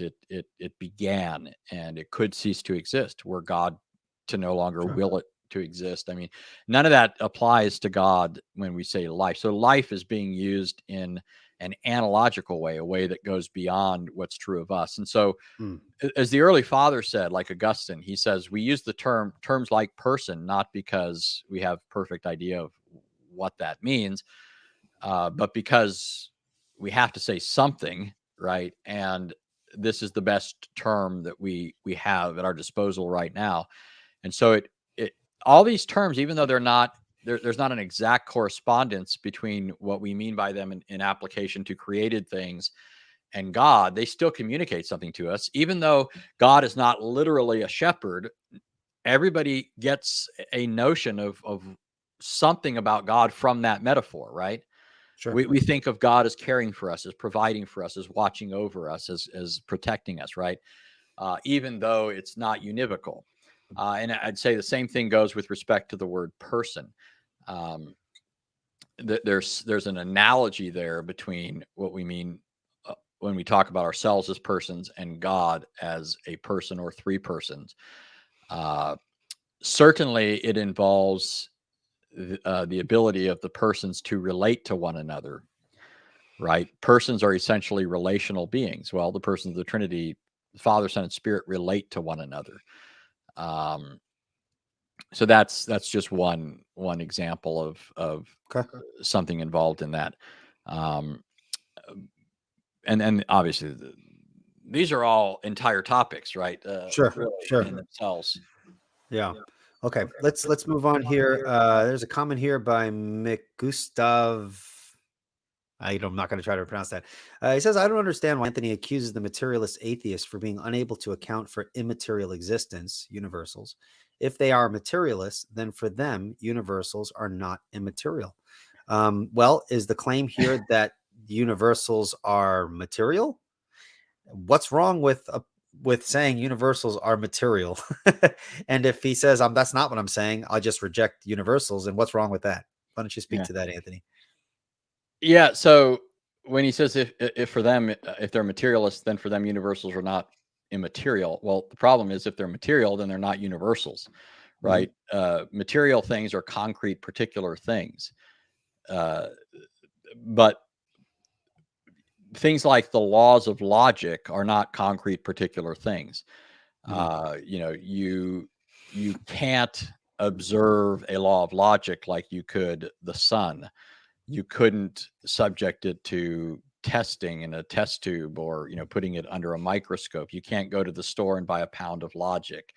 You didn't wake up in the morning and stub your big toe on the law of non-contradiction, right? You didn't bump your head on the law of identity. That's just not what logic is. And so if somebody says it is that, then they've got the problem that I was talking about, right? If you say there aren't Sure. those sorts of things, everything is just concrete particular things, then there are no universals that unite or make the particulars intelligible, and that just is the problem that we're talking about. So I mean, think about well, here's an example of how early on, I mean, long before I had read very much in philosophy, I was in a philosophy class, a university class in Las Vegas, and I had a philosophy professor. And I said he was describing the theory of the early atomists, Democritus, Epicurus, and he said, according to them, everything is just atoms, right? And their definition of atoms isn't precisely our scientific definition today, but they did mean something that was irreducible, right? You go down further and further, and you get to this irreducible thing, and these things are all discrete from each other, separate. And I said, well, if that's the case, then how do we account for logic? And he said to me, and I don't think he got my question at first, but he said, well, he goes, we may not like it, he said, but if it's true, we're obligated to believe it. And I said, well, that's kind of my problem. How can I evaluate this as true given what it's saying, right? If I said, how do I evaluate? My thinking tells me that God exists and that there are other things besides atoms. And he says, well, he said, no, on Democritus' view, there is no God, at least not in that sense, right? If there is a God, then he's an atom. Or he's made up of atoms, right? And then I said, but my problem is that what he said is that all of my thinking is just atoms, right? And I remember hearing Doug Wilson at this. He had debated a person, and I remember hearing him saying something like, all our thoughts are just atoms banging around, right? Right. And so I said, well, that you've reduced all thinking to atoms banging around. And then the teacher replied, well, I said, how do I know that my thinking about God is wrong and his thinking about everything being atoms is right? And he says, well, you have to ask which one's more logical. And I said, yeah, but you've reduced logic to atoms banging around in my head. The atoms banging around in my head lead me to conclude that God exists. The atoms banging around in his head lead him to conclude that God doesn't exist. And I said, so how do we adjudicate between them? And then he says, well, we have to decide which one's more logical. So now notice what he's done there. Initially, according to Democritus's theory of reality, he reduced logic to atoms banging around in our heads. Now, when I pit the conclusions of the atoms banging around in my head over against what Democritus concluded, he says we have to evaluate who's right by virtue of logic. He's now made logic something that transcends both of us and can be used as a criteria to evaluate the way these atoms are banging around in our two separate heads. Sure. And so he's, in effect, gone outside of the philosophy of atomism and appeal to a view of logic that isn't possible in his system, right? So that that hopefully gives you some idea of the problem with that sort of thing. All right. Thank you for that. Israel has another super chat. Thank you so much for the $5 super chat. He says, if I make a case about God with the one and the many law, I'm not sure what he means by law, but does it have to be an inductive argument? And yes, I'll mortgage my house for super chats. Thank you. Well, no, it doesn't have to be an inductive argument. That's part of the point. We're using a transcendental argument. So a transcendental argument is not necessarily inductive or deductive. I suppose you can put a transcendental argument in a deductive form. So, for example, if knowledge is possible, Christianity is true. Knowledge is possible, therefore Christianity is true. That's a valid deductive argument in which the first premise is defended transcendentally. So you can lay out a transcendental argument. A deductive argument with a transcendental premise, but you don't have to, since the transcendental argument is more all-encompassing. It's really arguing at the paradigmatic level, which doesn't necessitate that you argue in kind of that direct formulation where you have, step one, step two, conclusion. We're asking what are the preconditions for steps in general, and logical categories themselves. So I don't think that you have to use inductive or deductive or anything like that. Sorry, Anthony, I kind of hopped on that one. That was an interesting one. I like that one. Yeah. One thing I'd throw in is just that even though a transcendental argument is not an inductive argument, which is what he mentioned, we do make a transcendental argument that induction itself is necessarily right, something that has to be part and parcel of the Christian worldview. And that really goes back to, so like I just got through talking about the problem that materialism has. You don't have universals if you're saying everything is just concrete particulars. But then the next question is, what is the relationship between the universals and the particulars? Unless you can bring these two things into contact, they're irrelevant to each other. And so if you're talking about, say, logic, what justification do you have for applying a principle like the law of non-contradiction to reality, especially since the law of non-contradiction is universal, invariant, and abstract, but the world is not, right? The world, they're two different kinds of things. So what justification do you have for applying one to the other, right? They're like oil and water. What does logic have to do with reality? And why apply these things across reality, right? Inductively. I mean, why engage in something like that? Only in Christianity can you account for that, because again, all the particulars of experience, all of history is the creation of and is subject to the control of the all-knowing personal God who governs everything in accordance with his purpose, right? His counsel and so forth. Right. All right. I'm just going to do a couple more here. We're going to go really quick. There was someone who made a comment, only super chats are getting answered. Typically, that's not the case. But if someone does do a super chat, I try to get to those. But you guys know, I do try to answer or have my guests answer as many questions as we possibly can. But we are running up on an hour and 46 minutes right now. So how about we do two more and then we'll wrap things up? How does that sound, Anthony? Sure. And thank you so much. You're doing a great job. I really appreciate it. And I'm sure folks are enjoying this. We have quite a few people looking in. And if you guys like the conversation, give the video a like, share the video. I'd really appreciate that. And don't worry if clear liquid is leaking out of your ears because your brain is melting because of the nature of the conversation. It's just because of the nature of the specific topic. Obviously, you guys know our conversations are typically understandable, under normal circumstances. But this is an important topic and it is deep. And so I appreciate that we're able to do it. And I think Anthony's doing a great job. So here we have a $10 super chat by Lewis. I appreciate that. Thank you so much, Lewis. He says, don't worry if you don't get to this, but could you address why making a truth claim is a big deal?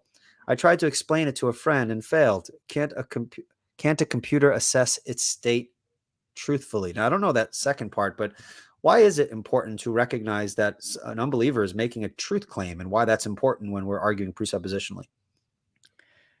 Yeah. So I really think that what he's looking for probably hinges on that last part. Okay. But I'm not necessarily clear. Maybe it'll come to me what he means by that as I'm talking about this. But, truth claims are unavoidable. Number one. It's just a matter of intellectual integrity, right? We have to recognize that we make truth claims. We do it all the time, and we couldn't even function or get along in the world unless we were making truth claims. Even the statement, right, I'm not making a truth claim, or I don't make truth claims, or truth claims aren't possible, or you shouldn't make truth claims. All those are claims, right? Truth claims. They're claims that are either true or false. And so the first thing to observe is just that it's inescapable. The only person who's not making any truth claims is a person who doesn't exist. And you're even making truth claims even with your mouth shut, right? One of the things I think about sometimes is just something as simple as lying, right? How often does somebody lie in a day? And I was thinking about this the other day because I was watching somebody, evangelize and saying, have you ever lied? You know how all that goes, right? And I was listening to people and I was thinking, what's more interesting to me about that question is listening to people think about it for a second as if they should have to think about it. But the other thing is when they sometimes give a number like, oh yeah, I lie, at least once a day or something like that. I'm thinking, man, I think they're way off because we communicate even without words, right? We make facial gestures, we smile, we frown, we grimace, we move our eyes, we do all sorts of things that are communicating. And I'm not saying that these are propositional per se, but I do think there is something behind them that at least mentally you're thinking something, right? Right. You know, somebody says something and you want to give out the impression that you like it, even though you don't, and you smile, or you know what I mean. We're communicating all the time, and back of that, even if we're not speaking, is some thought about it, right? So I don't think anybody's being honest with themselves or others if they pretend that they're not making truth claims. But I mean, I don't know where else you go with that. I mean, if somebody, there's a lot to say with respect to all of these questions. There's just so many different things you can kind of touch on. So it's definitely a lot. yeah, I mean, yeah, the other thing is if, um, even saying that, it's possible not to make or to not make truth claims, or that we shouldn't make truth claims, or Mhm. something like that, assumes a particular view of the world, right? It's obviously not the Christian worldview, Sure. right? And so a person who says that should have to give some account for why he rejects the Christian worldview, Right. and if he says, I'm not making any claim with respect to the Christian worldview, well, yes, you are. If you're saying that there are no truth claims, or something like that, then you're definitely saying something that is contrary to the Christian worldview. Hmm. Uh, yeah. So I don't know. What are your thoughts on that? No, I think that that's good. I mean, there's just so much to say about it. I don't want to, because I think I'd kind of go into depth, and we'll never end. So I want to end in this with this one question that is completely unrelated to our topic, but I think is so important. Okay. Someone asked the question, how do you share the gospel? And he says, I actually like the way Ray Comfort does it. Now, regardless of how Ray Comfort does it, I know Ray Comfort gets a lot of pushback from people. Um, but how do you share the gospel in the midst of having these really deep intellectual discussions? How do you pivot from these deep discussions to a presentation of the gospel? Because that's really where we want to go. And just as a tipping my hat off to Ray Comfort, he might not be philosophically astute and respected for his his logical precision or whatever. But this man has a love for people and a desire to share the gospel, and I'm sure he's probably reached more people than the average apologist. So if that's the ultimate goal, reaching people for Christ, then God is using him in that area, and like all the power to him. Us apologists, we focus on these kind of these isolated areas, and there's a context for this, but there are other people who are just sharing the gospel, and God's using that. And so I think we should be very careful about how we speak negatively against other brothers in Christ who are doing their part as they seek to spread the gospel. But how do you share the gospel with someone, Anthony? Yeah. I mean, a lot depends on the context. If I'm uh, just bumping into a person, only going to be with them for a few minutes, it might take one, uh, you know, direction. If it's somebody like a neighbor that I'm going to see several times, there, I might do things differently. If I'm in a context where people are hostile, that might have something to do with what But if I were just to describe like a normal conversation, first of all, I'm not going to bring up a lot of the stuff that we're talking about.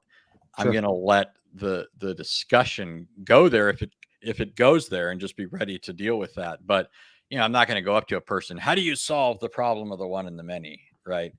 Right. Uh, but I might just be looking for an opportunity to say, uh, you know, something about actually, here's my sort of default approach. I go into the conversation acting like the person agrees with me on everything I'm about to say, and just state it as matter of fact. And I wait for them to tell me where they disagree, right? So, I might just go into the conversation and say, God created the world. Yeah, he put man in the garden, entered into a covenant with him upon condition of perfect personal obedience. Threatening him with death upon the breach of that covenant. Adam disobeyed. All mankind sinned in him and fell with him, or under the sentence of death.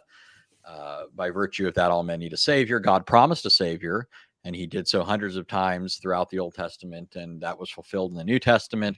And here we are today, benefiting from it, even those of us who aren't, looking to Christ and giving him the glory that he deserves.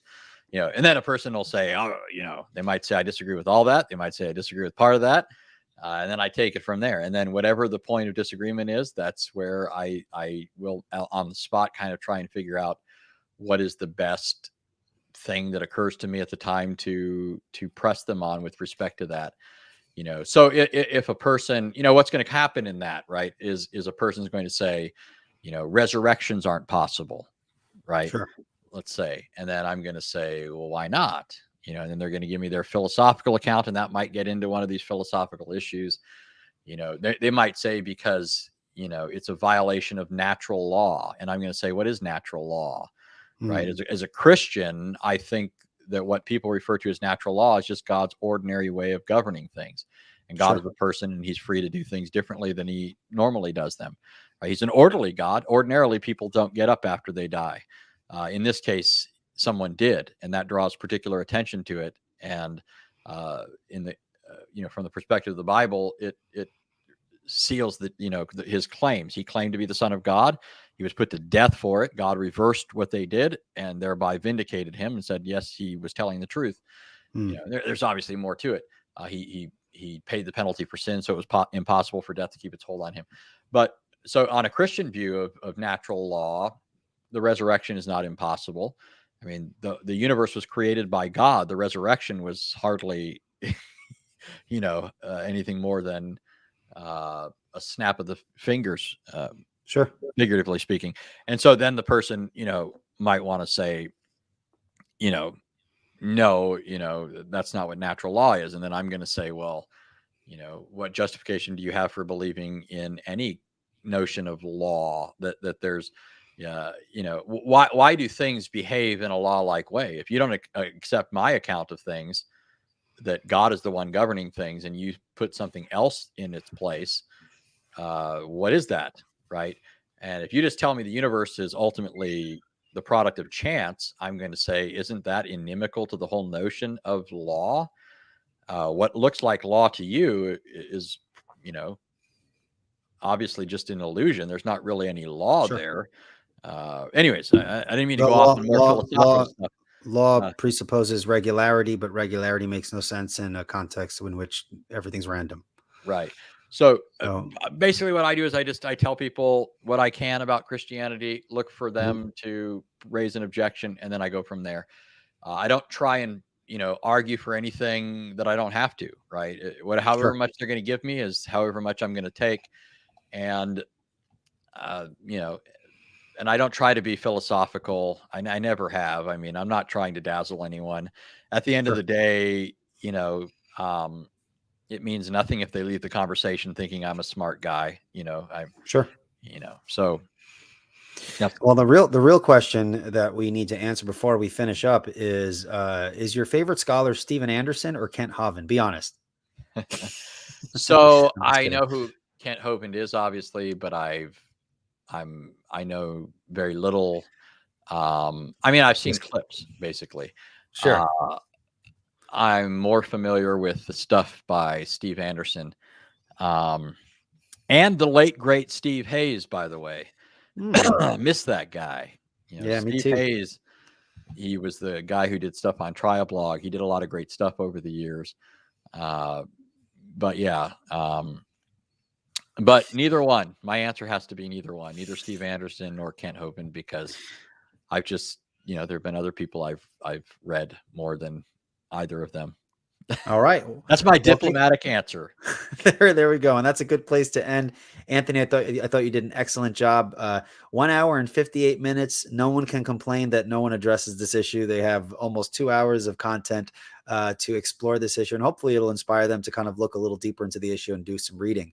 So I hope this is helpful for folks who are listening in. Thank you so much for the super chats. I'm so sorry I couldn't get to all the other questions. I'm going to have a live stream tomorrow. So if you have a question that didn't get answered tonight, if you hop onto the live stream tomorrow, we're going to be talking specifically about presuppositional apologetics just in general, and a lot of these questions kind of relate to it. So you could ask your question there, and we'll make sure we try to get to as many as possible. Anthony, are there any last things you'd like to say before we close this live stream? No. All right. Well, thank you so much. My And everyone coffee else, has run out, so it's a perfect time. that's right. That's right. Well, that's it for this episode, guys. Thank you so much for listening in. Take care. Maybe And, I yeah, could ask real quickly, since sure. Mr. Bolt is in the chat. Mr. Bolt, are you going to be at ETS this year? Okay, we'll see if he answers. I actually have his cell. I could actually text him right now. Let's see. Maybe he'll answer quickly through the text. I'm not sure if he's on still. Oh well, okay. I see his comment here. Well, maybe he will. I want to get Chris Bolt back on in the future, so hopefully we could set that up. So, all right, well, guys, that's it for this episode, guys. Thank you so much. I appreciate the support, and until next time, take care and God bless. Bye-bye.